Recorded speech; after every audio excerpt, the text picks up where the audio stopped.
Of course, when it comes to Ellen, ikaw talaga ang parang nagiging I know, right? so parang, siyempre, di maiwasan, may iba nagko-compare na with your life and yung, of course, alam natin, hindi naging, in a way, successful again itong kanyang marriage life. Yeah. Kumusta kayo pag ganyan? No, How we do don't you- compare. Ako, I'm so happy na it ended na, and she had balls for it, and she had choice. And I always tell her na if the person doesn't get your vibe, then change the people, not your vibe.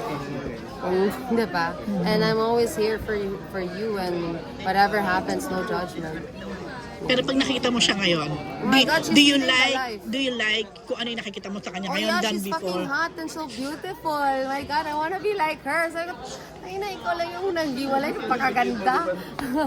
So yeah, I'm happy for her. Definitely, 100%. No, what's not to see, di ba? Kitang-kita mo lang. I just don't wanna talk so much to her kasi baka i-announce yun sa IG. So mag-artista pa rin ba ang lola mo? Or... Maybe when she needs money, but I doubt it. Yun na. Pero alam mo, ang ganda din ng friendship niyong dalawa. Diba? Kahit na you don't get to see each other, I guess, No, I'm always. the type of friend na hindi ako nagpaparamdam, but when we see each other, we still have each other. Hindi rin ako nagre-reply, hindi rin siya nagre-reply. Kapag nagkikita na kami, saka na kami nag-uusap. Nakakainis yung hindi nagre-reply. Yeah, tamad ako eh. Tamad din siya. And then pag nag-text ka pala, di okay na kaming dalawa.